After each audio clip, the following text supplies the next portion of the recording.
Welcome back to the Fuel Your Legacy podcast. Each week, we expose the faulty foundational mindsets of the past and rebuild a newer, stronger foundation essential in creating your meaningful legacy.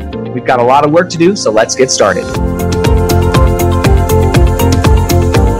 As much as you like this podcast, I'm certain that you're going to love the book that I just released on Amazon, Fuel Your Legacy, The 9 Pillars to Build a Meaningful Legacy. I wrote this to share with you the experiences that I had while I was identifying my identity, how I began to create my meaningful legacy, and how you can create yours. You're going to find this book on Kindle, Amazon, and as always on my website, samknickerbocker.com. Welcome back to the Fuel Your Legacy show, and we have an amazing guest. I'm super excited. I love getting to talk to like minds in similar fields of profession and really understanding how we can help and combine and unify to create a better purpose, not just for ourselves, but also more importantly for you, to help you guys take that next step. And so today we're going to be talking to Curtis Ray, and his kind of mindset towards life is the practical wealth solutions. He really wants to help people understand practical wealth. He is a host of his own show, Practical Wealth Show podcast, which obviously you're listening to this podcast, so you like him a little bit. I think it's always wise to go and look at some of the contemporaries, find out what other people are saying. But he was working in the financial planning or planning industry for 35 years before he kind of made a transition to follow a little bit more of his passion and chase more of the specific purpose of wealth creation and the principles of wealth creation. So super excited to have you on, Curtis. Go ahead and tell us a little bit more about your story, your childhood, how you grew up, and how did you end up kind of fulfilling this role and moving into the passion that you're fulfilling right now. Okay, cool. I appreciate it. Thanks for Sam having me on. And so it's interesting. So it's May, like the singer Mayfield is May, not Ray. And but it's Curtis May. But I started out in here's the thing. So my family's always been self-employed. So I actually have always had that. I never got that go to school, get a good job talk. So my dad told me you never make any money, work for somebody else. So I never had that go to school, get your education. You know, I went to school. I was playing basketball in college. I wanted to be a pro basketball player. But I realized around my junior year, the NBA was not looking for 5'11" shooting guards with a mediocre handle, right? So I actually got my insurance license in college and then my securities license a couple years after that. And I was doing that for 10, 12 years, typical, mutual funds were the end all be all buy term investor. I did all that stuff. And then I read a little purple book in 1999 called Rich Dad Poor Dad. And then I realized, all right, what he's talking about, actually, I heard an interview on one of his tapes with a woman by the name of Kim Butler, who teaches something now called Prosperity Economics. But I heard her, and she started the questioning in my mind that there was another way to do this. And I started looking at what they were talking about versus what we were teaching, right? And then I lived through 4 crashes and I started to, questioning things. And then so I started just thinking about a different way. And I said, well, what do I want? A driving force, and this is what we talk to our clients about in my life, is freedom, right? Is I want to be able to do what I want, when I want. And I started asking myself, is this getting people where they want to go? And so it took me a minute. The other favorite book is that really drove me was a book called Become Your Own Banker. But what it really taught me, it really sent me down the path of studying something called Austrian economics. So I started to, I'm a nerd. I like knowing why things work, right? And then if I read a book, I read the bibliography of the book because I want to see what the author who wrote the book was reading to help them form their thought process. So I kind of teach people that. And then what I started to learn was various principles. And so if you think about principles, if y'all have ever read The Richest Man in Babylon, that's what I mean. There's the 7 cures for a lean purse and the 5 laws of gold. If you start looking at them, they have nothing to do with products or investments, because that's not, if you ever read, for example, Think and Grow Rich, one of my other favorite books, it's not a book about investments. It's about becoming rich. But what is it about? Or having a dream or goal, have organized planning, and specialized knowledge. That's what allows you to create freedom. And so I started to boil that together. So now we teach that in a principles-based process we call principles-based planning. So that journey from, I started learning the genesis of that around 2010. And now we've kind of got that dialed into a process, but it's been a long road of coming out of like typical mindset into what we're doing, where is what we talk about is I teach principles. Ending of the story is to help our clients become and remain financially free, preferably in a decade or less. So financial freedom, and there's two types of freedom. I heard this from Dan Sullivan. There's freedom from, okay, and I want to leave my job. Okay, that's freedom from, but it's a lot of people can tell me what they don't want, right? But then there's freedom to. Right. So what do you want? Once you're free, what do you want to be able to do? And I think you have to, and that's a good mental exercise for you, your spouse, your business partners. And that kind of dials you in on where you want to go. So once you figure that out, then how do I get from point A to point B? So that's kind of, the kind of starting to think about it and getting out of the product world and just getting from a philosophy where I help people implement, but that's not the most important thing. And that's where I think a lot of the industry, the industry has it wrong. There's principles. Principles drive strategy, and strategy drives tactics. Tactics is your product that you buy, but that's literally the last thing that you should be worried about. Yeah, I could not agree more. I think this is interesting. So you mentioned that you grew up or were taught to be an entrepreneur. Your dad taught you, you're never going to be free if you're working for somebody else. How many siblings did you have growing up? I have one sister. So it's just my sister and I have a younger sister who's 2 years younger than me. And we were in a supermarket business growing up. So we had a store in Philly, in North Philly. Y'all from North Philly. Mm-hmm. And then we were in a tavern. We had a fire and we had to rebuild and we had a bar. So I've always been in like retail. Okay. And retail where you had to deal with the city and theft and, robberies, and because we're in the hood, right? So you could go and get robbed at gunpoint 3 times a year. So that was just the thing you had to factor in. So I grew up there. So, nobody ever robs the financial services man because we don't carry cash. So I said, let me do that. That's funny. Yeah, I don't carry cash. It's funny. So what happened to your sister? Where's she at? My sister's very successful. She's what is she? She's basically she's got her master's in social work, but she's like supervisor of a program. So as passionate as you'll hear me be about what I do, she's like that in social work, and what she's doing. And so she's very successful. She's, we're trying to think of some entrepreneurial, she's tried her entrepreneurial stuff, a store and that kind of stuff, but she, majored in social work, got her master's in social work. And so she's a Penn State grad and has been basically doing that ever since. Okay. So she's one of the top people in her field in Philly. That's awesome. I love it. So you entered the financial industry as a young man, ultimately. 2021, yeah. 2021. How long were you in the industry before you really started to have your mind, we'll say wander? Because I feel like they do a good job at kind of training people. Again, perspective doesn't mean it's accurate. It's Sam's opinion. But many institutions in America, from financial institutions, religious institutions, and I will go all the way up and I'll have an argument with every one of them. Okay. Yes. I think institutions in general, either directly or indirectly, are teaching people to have a consumer-based mindset rather than a purpose-based mindset. And because of that, then we get into situations where when you do get the drive or the desire or the white feather, if you're talking about the dream giver, right, to go do something else, you're dealing with a significant amount of what is considered cognitive dissonance, where you're having to justify why you should stay inside of a system that you've been institutionalized into, or break out and be the black sheep and be the person who's like, the one ball, where's Waldo, the guy who's out of there. So right. How long were you in the system before you started your questioning? How long was your questioning period before you finally said, I can't handle the cognitive dissonance? the world be damned, I'm going to go do what I'm going to do?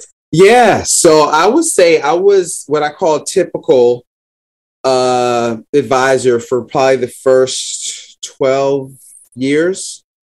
Let me see. Yeah, like 11, 12 years. And then like I said, I read Rich Dad Poor Dad, and that started that crack in my foundation.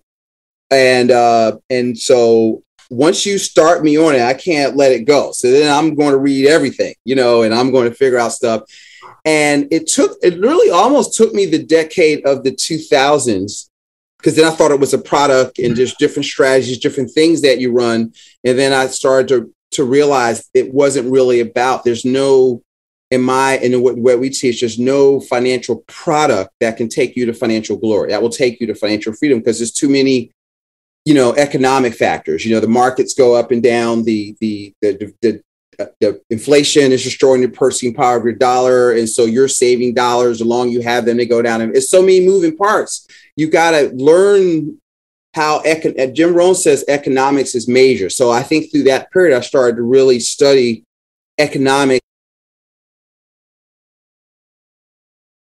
I would challenge you guys to do is, start, reading stuff. I just finished this book on, it's called, well, I didn't just finish it, but I recently, called The Magic of Compounding, which is a guy where he's basically, it's thick too, but it's a fascinating book. He's studying Charlie Munger and Warren Buffett and kind of their philosophy. And if you read a lot, you start being able to connect the dots. And so I like to study, Cecilia's clues. So if you start studying money, they do different stuff than what we've been taught to do. And so that probably I started looking at that. And then I was lost because I was like, okay, I've read Rich Dad Poor Dad, I'm excited, but I don't know what to do with this information, because it's no way to, like, he's not tactical, right? There's no at all, right? So it's like, rich people don't work for money, and so you've got all these things, but there's no, here's step 1, do this, step 2, do this, step 3, do that. And so people get annoyed with the book because it kind of gets them excited, but they don't know what to do. So it took me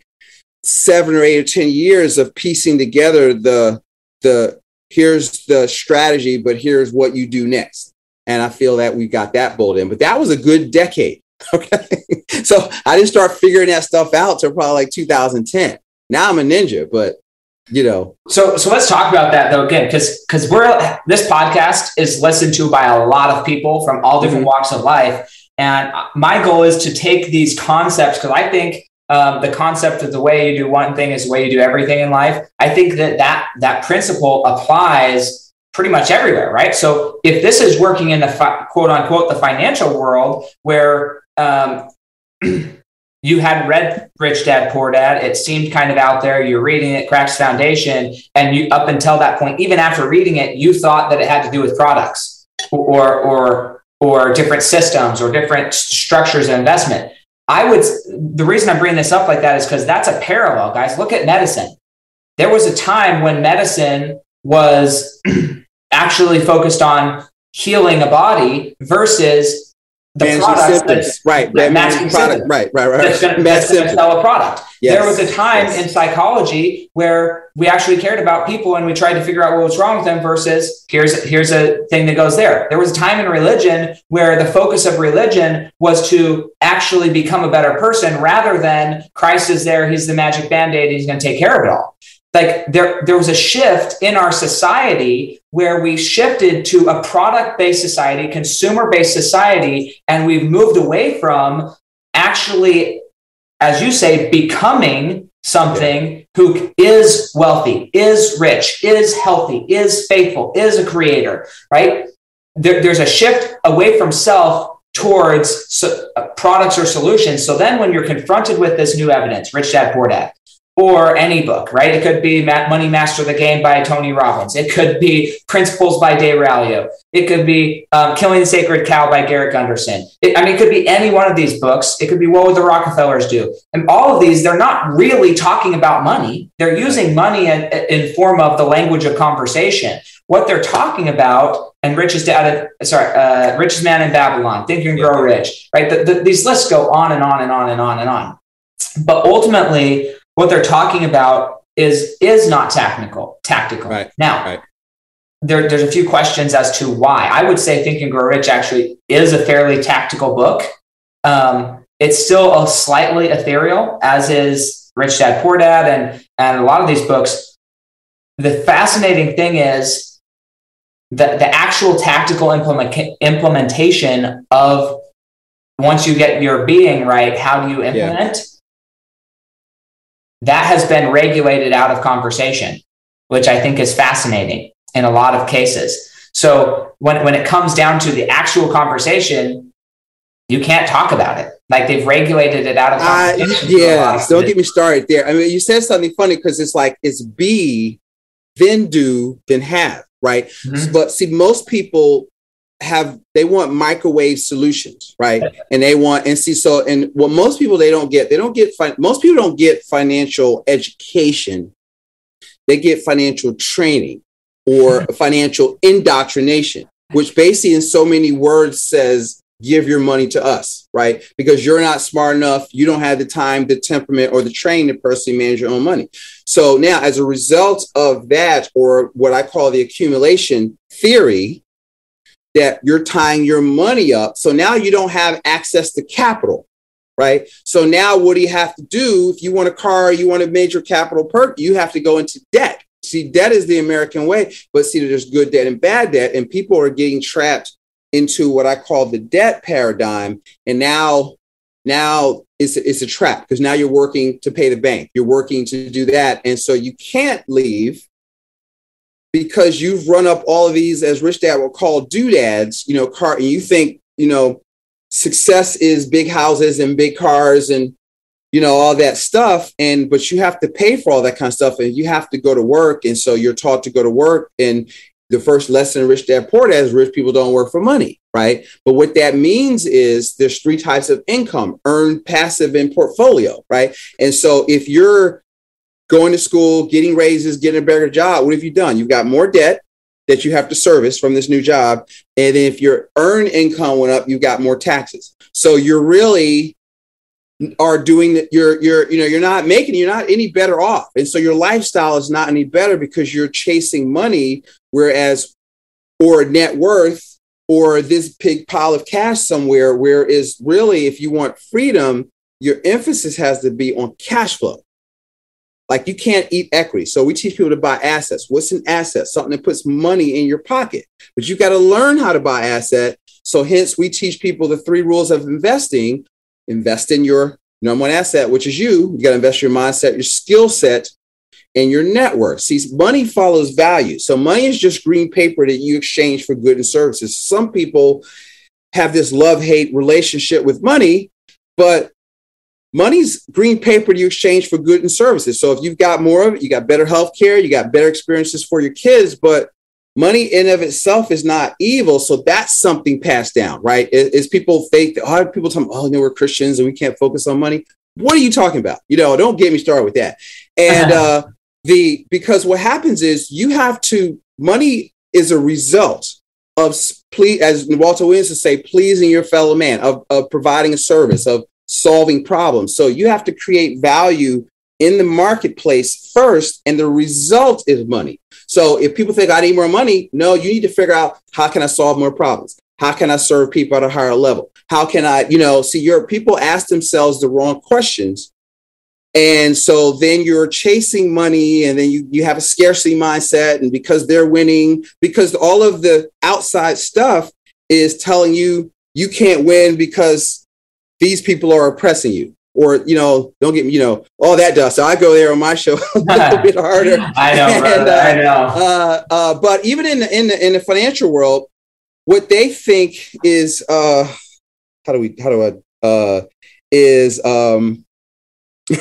it's all about. So here's the thing. So I tell people, here are the 4 rules of the financial institutions. You might have heard this before, right? So they say, well, Samuel, let's say I'm coming to put my money in your institution. You're a bank or whatever. What do you want? You want my money, right? And how often do you want it? Every paycheck, if you can do it, right? You want to keep it there as long as possible. And you want me to, when do you want me to get it out? Never, right? So every product if you will, is built with those full rules in mind, right? But you've got to ask yourself, this is where talking about thinking against the grain and beginning to see, I had a mentor tell me, if you know what's going on, you'll know what to do. So what's your goal? Cash flow, passive income. Great. If you don't have that goal, I'm going to tell you what your goal is: to be financially free, which is passive income equal to or greater than your expenses, right? And so you've got to ask yourself, is what I'm doing taking me there? So what does that give you to do? If you want to go on vacation, stay on vacation. You can, because you got cash flow, right? If you want to I have a client, we call it, excuse the language, getting to what we call the FU position, right? And I was talking to one of my clients yesterday, and so she's going through our principles. So she's got, about a year's worth of cash set up. So she's working at this healthcare industry that's requiring her to mandating that she gets the vaccine, the COVID vaccine, and she doesn't want to. And so she makes good money, but she's got property, she's got liquidity, so I says, well, you're kind of in the FU position. If you don't want to do that, if she's not afraid to leave her job because she's in position to where nobody can tell you what to do. See, that's what you want to be, a sovereign person. Okay. You want to be, I tell people, when business owners, like, you're not in business to create jobs. You're in business so you can to live life on your terms. Okay. Mm-hmm. So to me, that is what, and here's my basic philosophy. The majority is usually wrong. Right. So yeah. I don't want to do what everybody's doing, because, there's a video on my YouTube channel somewhere where I talked about you talk about the 1%ers and 99%ers, and we talk about the wealth gap. But see, then I broke it down, says, okay, but why is there a wealth gap? See, nobody wants to go there. See, there's a behavior gap. If you look at the 1%, they think and do stuff differently. We talk about be, do, have. Their being is different, right? And so what you need to do is figure out what they're doing. What can you adopt? When I was in middle school, I read George Gervin. So for y'all people not my age, George Gervin is Kevin Durant before Kevin Durant, okay, from the 70s and early 80s, 6'7" shooting guard, right? So I read he shot 600 shots a day. So guess what? Successfully clues, boom. So a buddy of mine who was all state in Pennsylvania, we would get out there and we would have drills where we would jack up. We would get different drills where we play 4-court 1-on-1 and we would get up 400 or 500 shots a day. Well, I was a pretty good shooter at one point in my life. But everything works like that. Business works like that. Life works like that. When I coach kids, I was like, listen, everybody wants to win, but you have to have the will to prepare to win. You have to do the reps. So when my kids will run track, I was like, you don't win the meet Saturday on the meet. You win the week Monday through Friday on the track, running your sprints, running your, doing your exercises, working on your starts, right? That's the part Americans a lot of times don't want to do that. They just want an easy button. You took me into a Kurdish rant, but so I'm going to take a breath. But that's that's a trigger for me of like, listen, you got to pull your own little red wagon. You've got to learn. You got to work on your game constantly, because that's what, everybody wants freedom, but freedom comes with responsibility. That's how you get to live your best life. That's how you get to take control of your life. There's stuff you got to do, and money's part of that. But it's not all, it's up there with oxygen, but there's other things, there's other forms of capital. There's human capital, there's social, there's different things when we talk about legacy. Yeah. And I would even say money is, I don't even know if I would say money's really part of it. Money is a result of it, I think. Is how I would probably say it, because money, as you mentioned, it actually has nothing to do with anything. It's just an exchange of value. And something that I've been, when I speak on stage, I bring this up often, is every major corporation or entity that they've moved from the dollar. They don't actually operate in dollars. Like, think of Costco. They operate in Costco cash. What about Kohl's? They operate in Kohl's cash. What about any car dealership? They operate in what basic trade-in value, right? So every major corporation or entity has shifted from the dollar, and they've created their own currency of value. Now, some of those currencies of value are still supported by or in somewhat connected to the dollar. as in there's still an exchange value in place, but most of them, it's not a dollar for dollar exchange rate. Most of them, there's a benefit to having their cash if you're working through their partners, right? And so if you're in business or in life and you haven't created your own form of currency, then because something we were talking about before, right? The currency is shifting out from under us, right? When you look at the difference of inflations and other aspects, the currency, the global currency, individual currency, whatever, it's shifting with or without you, and you have zero control over the shift of the currency unless you create your own currency and can maintain a standard of your own currency. Now, that currency in some groups is acceptance. That currency in some groups could be love. That currency in my family, right? The currency in my family is forced labor, right? If my kids don't do what they're supposed to do, they don't get the benefits, right? So the currency is going to look different. My son's never going to pay me for the food I give him, but he exchanges value in the form of hugs and kisses and laughter or whatever, right? There's always a form of exchange going on, and to ignore that would be asinine and naive. And to say that the world operates off money, I think would be outrageous. And so what is your form of currency that you're actually going to allow? Wow, that's fascinating. Yes, I never even thought about that, especially with the trade-ins. But it's the Revolutionary War. Part of it was on the colonies discovered paper money or script. They call it. I was reading. I can't remember the book I was reading, and Benjamin Franklin told somebody, I was like, oh wait, they know that they let the genie out of the bottle, and of being able to expand the money supply so they could do certain things. So one of the things Jay Abraham, you just made me think about this. Jay Abraham, in one of his books, talks about barter. Like there's barter things where he would trade consulting services and he got a Porsche or something like that. So he traded, he was charging $25,000 for consulting services. So he had his own script, his own currency that he traded. And that's fascinating because the problem what people don't get is our money. See, people, I remember Occupy Wall Street, people were mad, but they were right to be mad, but they didn't understand. They didn't know why they were mad. They don't know why. And the problem was the money's being stolen via our money. You're via them printing and devaluing your money. And so it hit a stealthy tax. And so how do you combat that? And that's a big mystery for a lot of people. I mean, that's a really interesting topic. And that's why you have to, you've got to think, you got to learn some stuff. And you got to think, the main thing I teach people is stop looking for other people to solve your problems. You're the head of your household and God gave you everything you need to figure this stuff out, but you've got to use your brain, and, right. So that's work. That's our curse. Yeah. So let's talk about this. Cause you said, I would say the banks and higher institutions and the people in control of the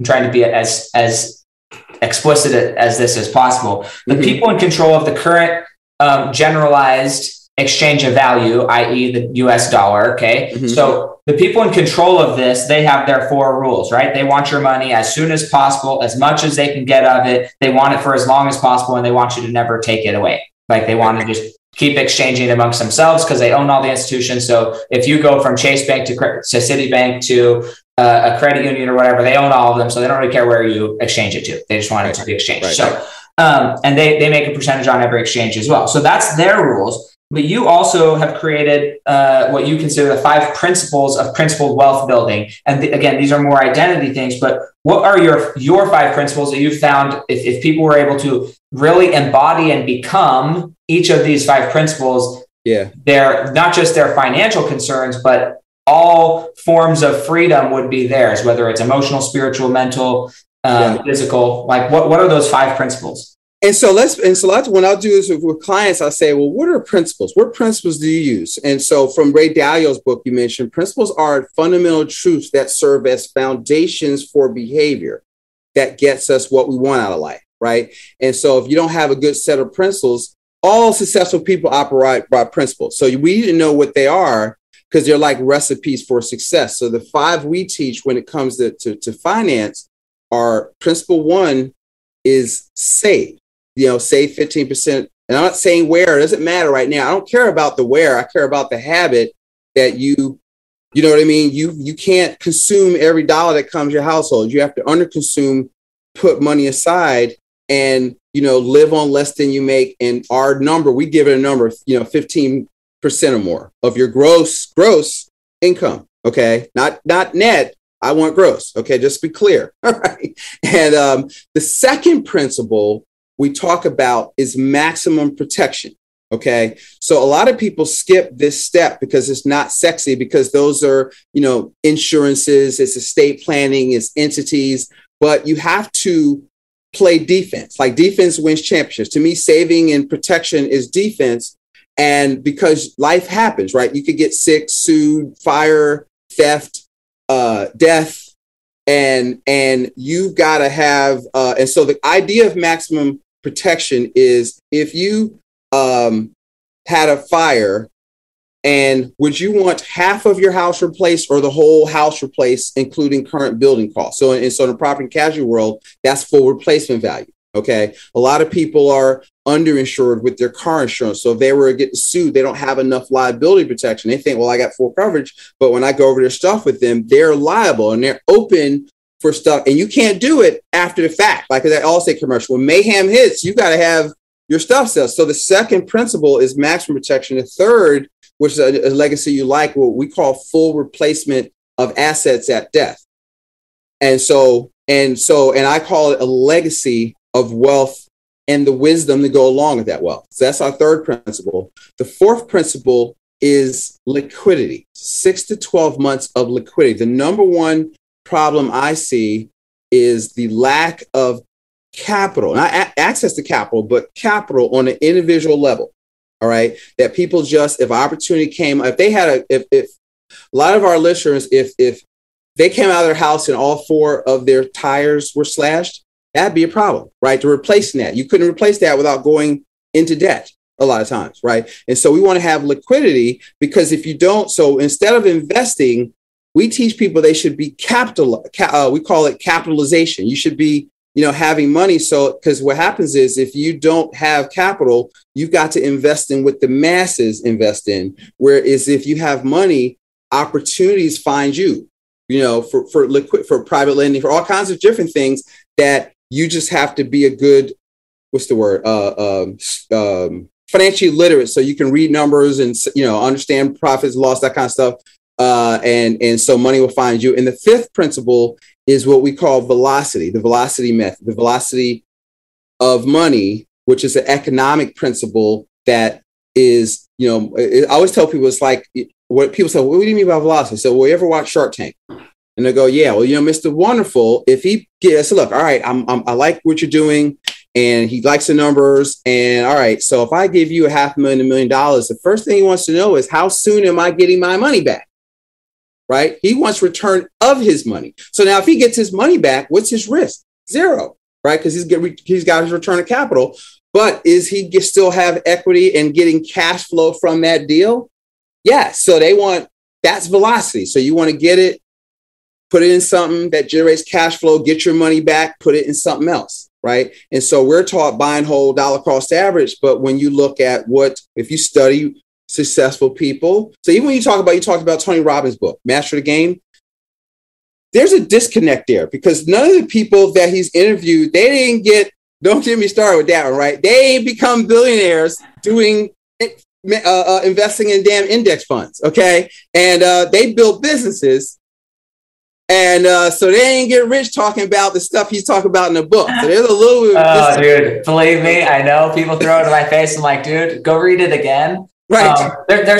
Honestly, there's a lot of great information in there that every human needs to know about how screwed they are, right? Like, yes. Like, there's no question about the benefit of it, but I cannot agree with you more. Like, they did not all those people did not build their wealth using that strategy. Now that they have wealth, they're using that strategy. Yeah, that's a different strategy. You're already out of Egypt.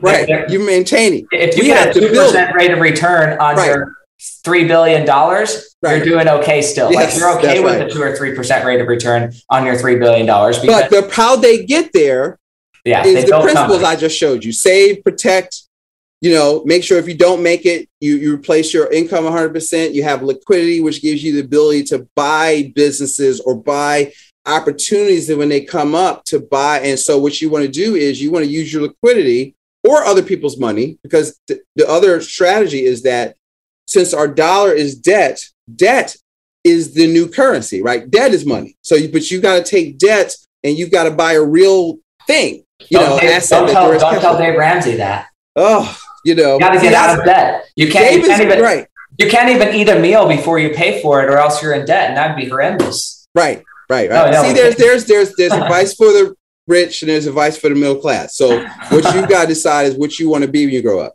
right? Yeah, exactly. I like it. Advice for the rich, advice for the middle class, dude. It's true. And again, I'm not slamming anybody, because like the reality is, I think, frankly, I think if people followed in like to the letter of everything that Dave Ramsey says, they would eventually be financially free. If they did it, absolutely. Right. The problem is, so I studied neuropsychology. I didn't study finance until later in my life, as just like a point of, hey, I need to learn this stuff because clearly I'm not winning in life. Mm-hmm. And psychologically, and this goes back to exactly what you've been saying this whole interview is, psychologically, when you have created the habits of somebody and the identity, even more important than the habits, the identity of who you are is somebody who pays off debt. And then just magically, once you're out of debt, you're supposed to just on an instant, your identity, everything you've created, your brain wiring, everything is just supposed to switch into this investor who I was putting some people put enormous amounts of money to pay off debt, but let's just say you're putting $1,000 to pay off debt every month, hypothetically.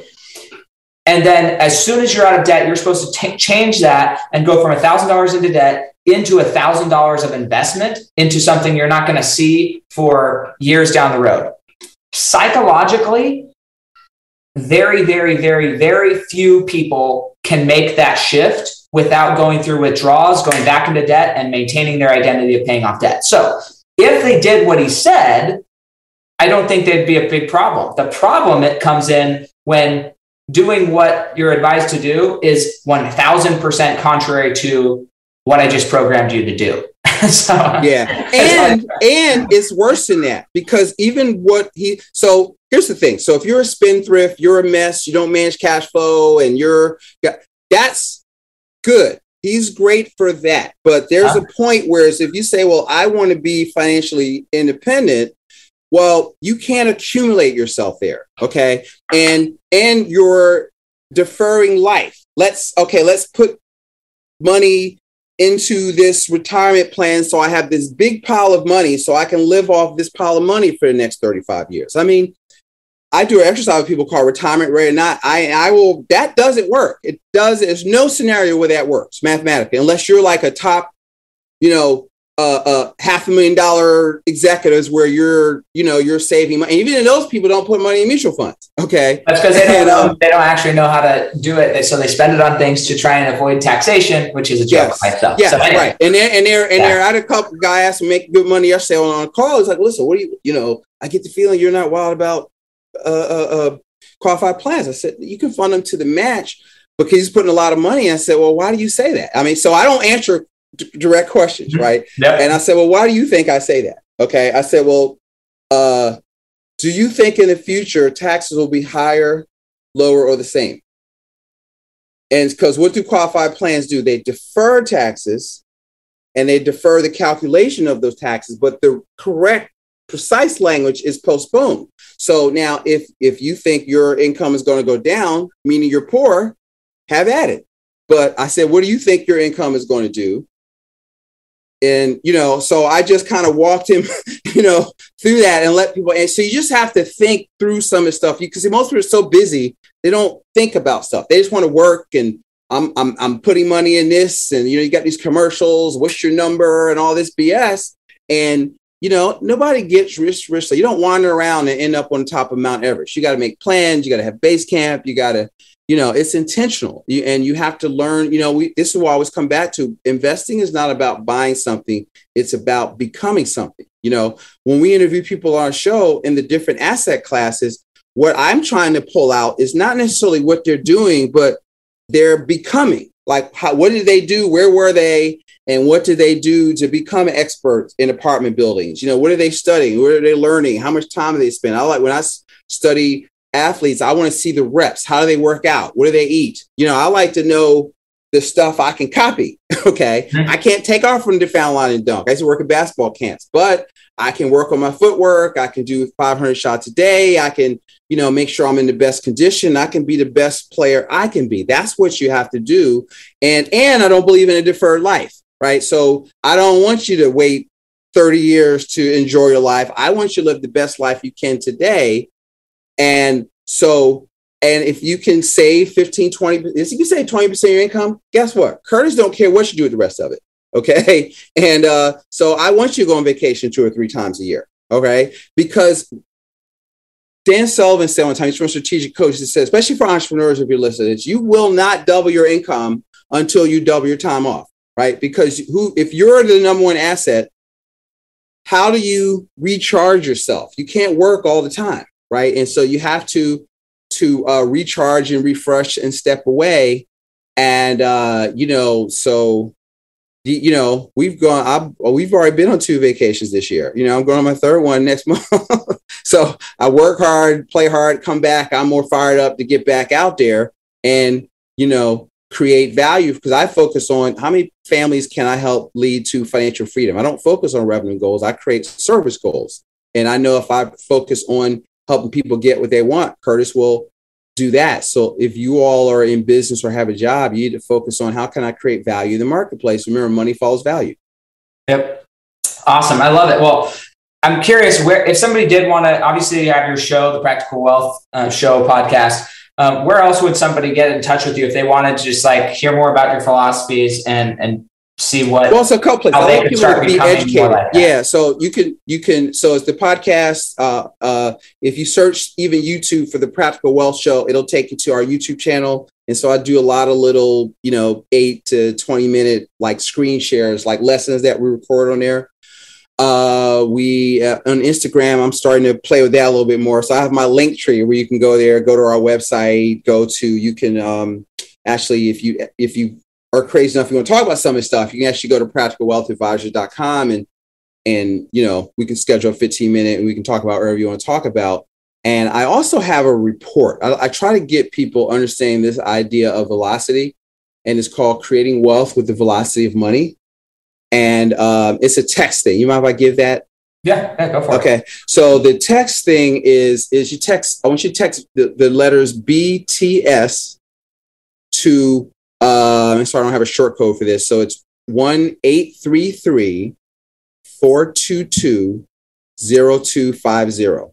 So that's 833-422-0250. Text BTS, and then we will,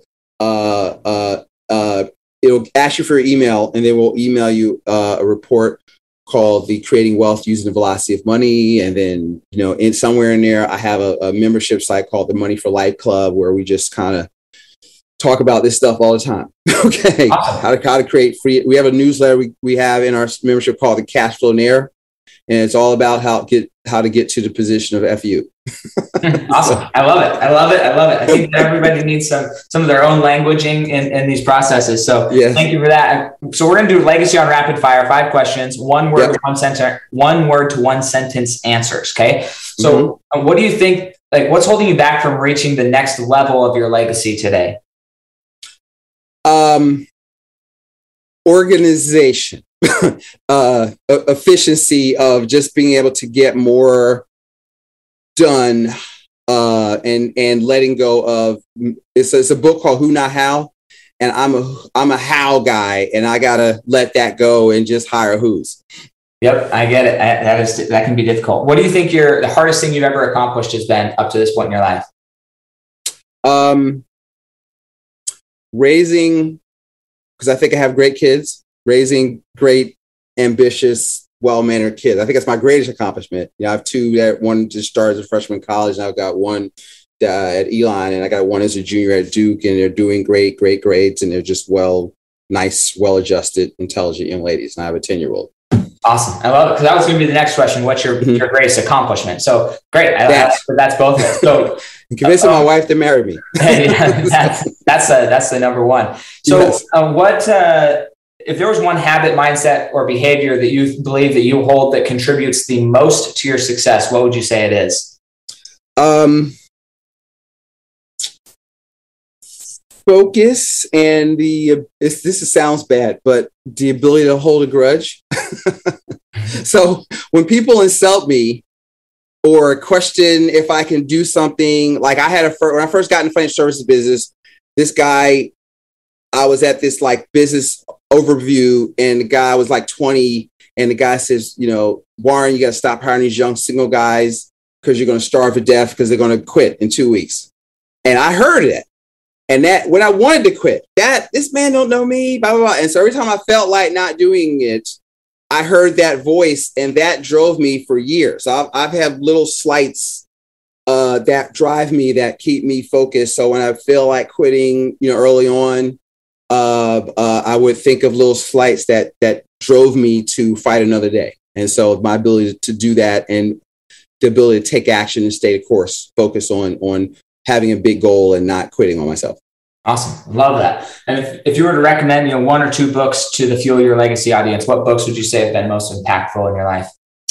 I tell you, it's a new one that is based on the principles that I teach by Kyle Christensen, called Principles-Based Planning. So it's a whole book on what I just mentioned. The one, and I'll tell you, book 1 through 4, Rich Dad, Poor Dad, were really, you know, gave me a foundation of what I teach now, and made me move away from typical advice and just got me thinking. I would say that, and those are two. It's kind of like 4, but it's in that genre. So sure. I would say just work through all of that, and I would say becoming your own banker, more so for the strategy of taught, but also getting to know the author who passed away last year, but be basically a lifelong student of history and economics. That's been major for me, because I like knowing why things happen, and it gives me a lot of perspective, because history doesn't repeat itself, but it does rhyme. Sure. Awesome. So this is the final question. Really, the reason I do this whole show, I love it, and I love having it be at the end. So we're going to pretend that you've died. Okay, we're now 6 generations from now. So this is your great grandchildren. They're sitting around the dinner table discussing your life, the impact you had, and the legacy you left. What do you want them to be saying about Curtis May 6 generations from now? So it says in the Bible, a wise man leaves an inheritance for his children's children, right? So they should be quite well off, because we've built money, but I've taught them how to, like the Rothschilds, keep money in the family. And so I want that. And then I want them to understand that there's more than money. So there's, you know, the number one capital is the family themselves. Keep, you know, take care of your family. So those are things I want passed down, of social things that are important to you.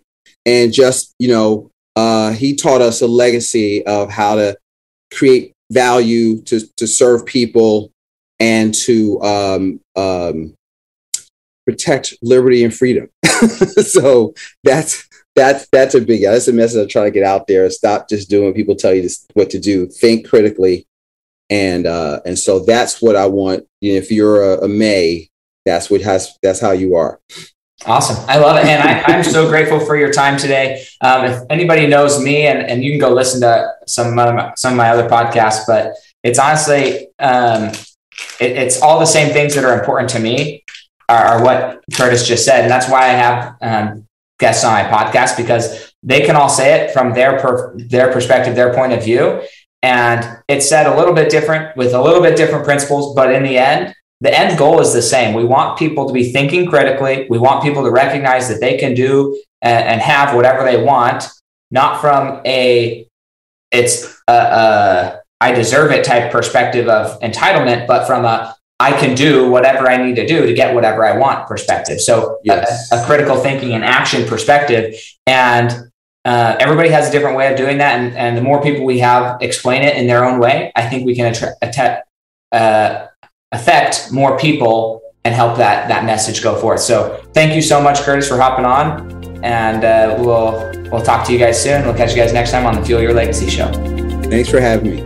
Thanks for joining us. If what you heard today resonates with you, please like, comment, and share on social media. Tag me. And if you do give me a shout out, I'll give you a shout out on the next episode. Thanks to all of those who've left a review. It helps spread the message of what it takes to build a legacy that lasts. And we'll catch you next time on Fuel Your Legacy.